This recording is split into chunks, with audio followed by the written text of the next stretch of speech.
Assalamualaikum warahmatullahi wabarakatuh. Bertemu lagi dengan saya Desi Seliani.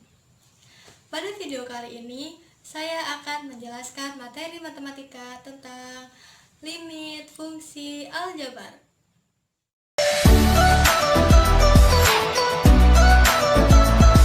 Sebelum kita ke materi, alangkah baiknya kita mengetahui tujuan pembelajaran dari materi tersebut. Adapun tujuan pembelajarannya yaitu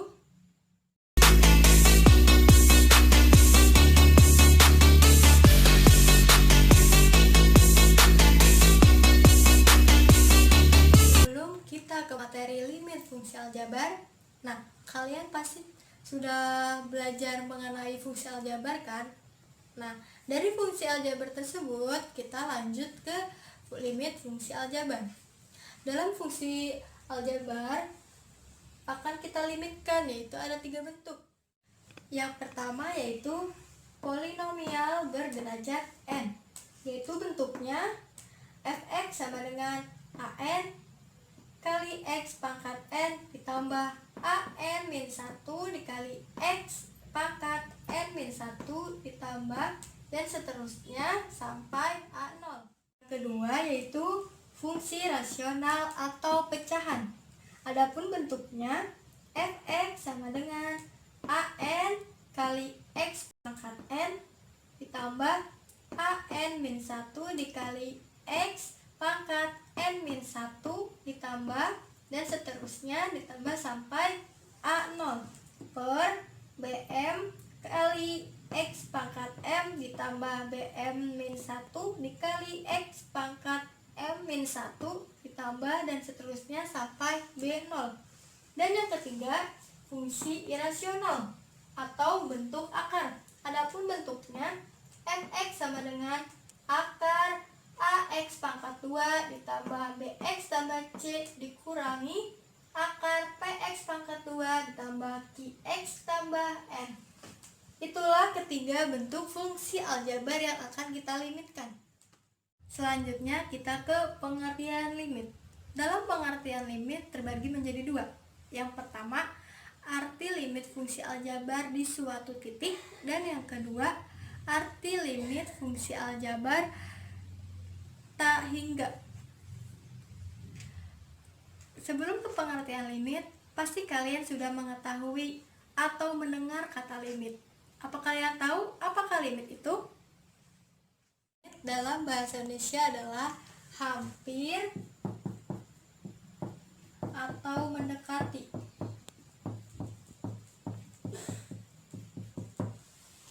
Jadi, limit adalah nilai yang didapatkan dari pendekatan pada suatu fungsi.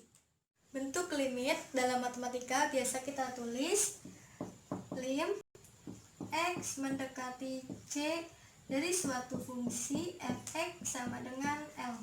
Nah, tanda panah di sini ini artinya hampir atau mendekati. Jadi dibacanya lim x mendekati c dari suatu fungsi fx sama dengan L. Jika kita akan gunakan, maka c dan L-nya akan kita ganti dengan suatu nilai. Contoh,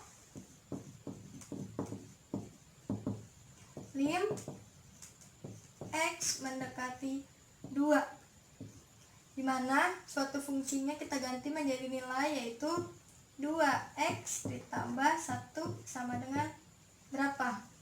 Ini belum ada hasilnya, maka kita hitung dengan cara langsung. X kita masukkan ke angka x atau ke variabel, yaitu x sama dengan 2. Jadi 2 dikali 2 ditambah 1 sama dengan 5. Jadi nilai dari lim x mendekati 2x tambah 1 sama dengan 5. Arti limit fungsi aljabar di suatu titik terbagi lagi menjadi 2. Yang pertama, secara intuitif, dan yang kedua, secara konsep matematis. Yang pertama, arti limit fungsi aljabar di suatu titik secara intuitif. Adapun definisinya itu lim x mendekati a, fx sama dengan L. Berarti untuk x mendekati a tetapi x tidak boleh sama dengan a, maka nilai fx mendekati L.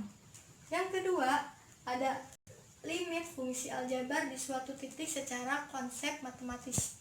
Adapun definisinya itu limit x mendekati a, fx sama dengan L.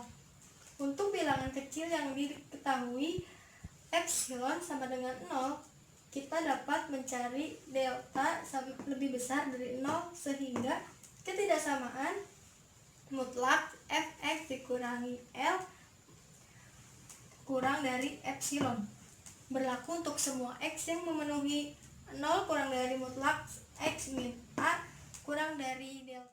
Contoh, tunjukkan bahwa limit x mendekati 4 suatu fungsi 3x min 7 sama dengan 5.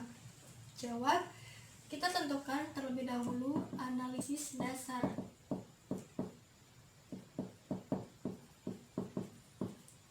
Dimana misalkan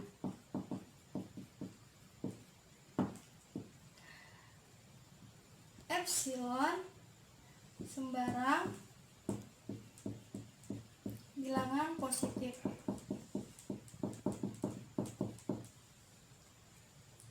Dimana epsilon lebih besar dari 0, kita haruskan memperoleh delta lebih besar dari 0 yang memenuhi 0 kurang dari mutlak x min 4 kurang dari delta, maka mutlak 3x min 7 dikurangi 5 kurang dari epsilon. Perhatikan ruas kanan ketidaksamaan, maka kita tulis mutlak 3x min 7 min 5 kurang dari epsilon, maka mutlak 3x min 12 kurang dari epsilon. 3x min 12 ini dapat dari min 7 dikurangi 5, hasilnya negatif 12. Lalu kita lanjut, kita uraikan menjadi 3x min 4. Kita uraikan dari 3x min 12, berarti kurang dari epsilon. Lalu 3-nya kita mutlakkan masing-masing, dan x min 4 juga kita mutlakkan. Lalu mutlak 3 kita kalikan dengan epsilon, atau kita simpan di bawah epsilon. Jadi mutlak x 4 kurang dari epsilon per mutlak 3. Karena mutlak 3 dan mutlak artinya selalu positif, jadi mutlak dari 3 yaitu 3.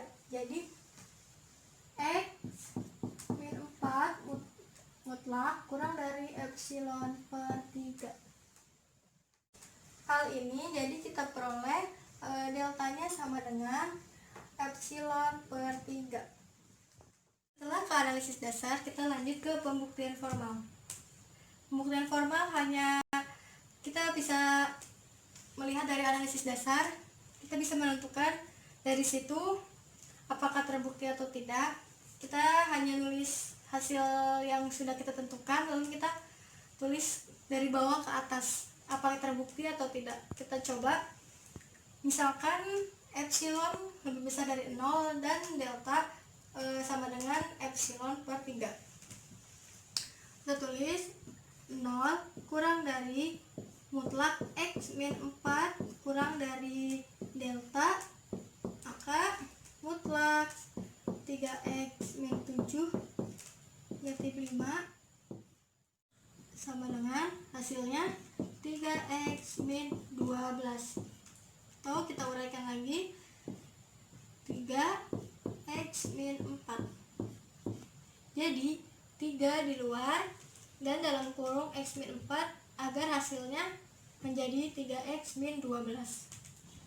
Lalu 3-nya kita keluarkan dan x-nya tetap x min 4. Kenapa kita keluarkan? Karena nilai mutlak selalu positif. Jadi kesimpulannya mutlak 3x min 7 negatif 5 kurang dari 3 delta. Nah, delta sama dengan epsilon per 3, maka mutlak 3x min 7 min 5 kurang dari epsilon. Hal ini berarti limit x mendekati 4, 3x min 7 sama dengan 5 tertunjuk. Jadi contoh ini terbukti. Kita masih membahas tentang pengertian limit. Pengertian limit yang kedua yaitu limit fungsi aljabar di tak hingga. Nah, yang pertama itu ada secara intuitif, di mana limit x mendekati tak hingga suatu fungsi fx sama dengan L. Berarti untuk x mendekati tak hingga tetapi x tidak sama dengan tak hingga, maka nilai fx mendekati L. Yang kedua itu secara konsep matematis, terbagi menjadi dua. Pertama, limit x mendekati tak hingga di mana suatu fungsi fx sama dengan a.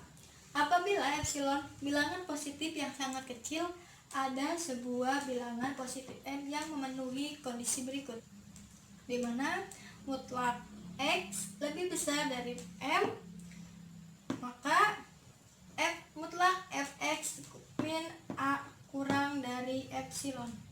Dan yang kedua, limit x mendekati tak hingga fx sama dengan tak hingga. Apabila untuk m bilangan positif yang sangat besar, ada sebuah bilangan positif f yang memenuhi kondisi berikut, di mana mutlak x lebih besar dari p, maka mutlak fx lebih besar dari m. Selanjutnya kita ke teorema dasar limit. Teorema dasar limit ini mungkin kelihatannya banyak sekali ya, karena ada 8 macam. Nah, mungkin semuanya tidak akan hafal, dan bisa saja yang hafal ya hafal, kalau yang tidak ya mungkin ada 1-2 saja teorema yang kita hafal, dan tidak semua yang biasa kita pelajari mungkin teorema 1 atau teorema 2 itu yang paling pendek. Nah, yang teorema 1 yaitu limit x mendekati a di mana fungsi k sama dengan k. Teorema yang kedua, limit x mendekati a di mana fungsi x sama dengan a. Teorema yang ketiga, limit x mendekati a di mana fungsi k fx sama dengan, lalu k-nya kita keluarkan, dan limit x mendekati a fx. 4. Limit x mendekati a di mana suatu fungsi fx plus minus gx sama dengan, dalam kurungnya kita hilangkan jadi limit x mendekati a suatu fungsi fx plus minus limit x mendekati a gx. Lalu yang kelima, limit x mendekati a dalam kurung fx dikali gx sama dengan, dalam kurung kita pisah, fx ya fx, gx ya gx. Jadi limit x mendekati a fx dikali limit x mendekati a gx. Yang keenam, limit x mendekati a fx per gx sama dengan limit x mendekati a fx per limit x mendekati a gx. Dengan limit x mendekati a gx tidak boleh sama dengan 0. Yang ketujuh, limit x mendekati a di mana suatu fungsi fx pangkatkan n sama dengan limit x mendekati a fx pangkatkan n. Yang kedelapan, limit x mendekati a akar fx n sama dengan akar n limit x mendekati a fx. Dengan limit x mendekati a fx lebih besar dari 0 dan n genap. Saya akan membuktikan teorema yang pertama, yaitu limit x mendekati a di mana fungsi k sama dengan k. K dan a merupakan konstanta. Bukti, saat 0 kurang dari mutlak x min a kurang dari delta, berlaku mutlak x kurangi x kurang dari epsilon untuk x sama dengan a, maka a mutlak a kurangi a kurang dari delta. Hal ini berarti saat 0 kurang dari delta berlaku 0 kurang dari epsilon. Jadi limit X mendekati A, suatu fungsi K sama dengan K terbukti. Contoh, hitunglah nilai limit X mendekati 3 di mana fungsi X pangkat 2 ditambah 7X kurangi 5. Jawab, limit X mendekati 3, X pangkat 2 tambah 7X min 5 sama dengan, kita uraikan satu persatu. Limit X mendekati 3, X pangkat 2 ditambah limit X mendekati 3, 7X dikurangi limit X mendekati 3, limit X mendekati 3, satu fungsi 5. Ini dari pengembangan teorema. Kemudian kita menggunakan huruf Kurawal, yaitu limit X mendekati 3 kali X dikali limit X mendekati 3 kali X. Kalian tersebut itu uraian dari X pangkat 2 yang di atas ditambah 7-nya kita keluarkan, limit X mendekati 3 suatu fungsi X dikurangi limit X mendekati 3 satu fungsi 5, dimana kita masukkan X nya sama dengan 3 ke suatu fungsi tersebut, dimana 3 kali 3 ditambah 7 kali 3 dikurangi 5 sama dengan 9 ditambah 21 dikurangi 5 sama dengan hasilnya 25. Jadi limit X mendekati 3 fungsi X pangkat 2 ditambah 7X min 5 hasilnya sama dengan 25. Pembahasan yang terakhir yaitu menghitung limit fungsi aljabar. Menghitung limit fungsi aljabar bergantung pada bentuk limitnya, bentuk fungsi, dan penggunaan teorema limit. Berikut ini kita akan menghitung nilai limit fungsi aljabar yang telah dijelaskan sebelumnya. Yang pertama itu bentuk limit X mendekati 0 dengan suatu fungsi fx. Fungsi fx berbentuk fungsi rasional dengan bentuk tak tentu atau 0/0. Contoh, limit X mendekati 0 di mana fungsi X min 3 per X tambah 1 sama dengan titik. Nah, jawab, kita tes limit. Apakah nolnya ada, apakah hasilnya ada ataukah 0. Kita masukkan X nya sama dengan 0 ke dalam suatu fungsi, berarti X nya kita ganti dengan 0, jadi 0 min 3 per 0 tambah 1 hasilnya negatif 3. Jadi karena bukan hasilnya 0, jadi hasilnya ada. Nah, cukup sekian penjelasan dari saya. Kurang lebihnya mohon maaf apabila ada kesalahan, kekurangan dalam penjelasan atau menyampaikan materi. Saya mohon maaf. Dan mohon maaf juga untuk keadaan yang gelap dan penulisan yang kurang terlihat atau kurang jelas. Saya mohon maaf. Wabillahi taufiq wal hidayah. Wassalamualaikum warahmatullahi wabarakatuh.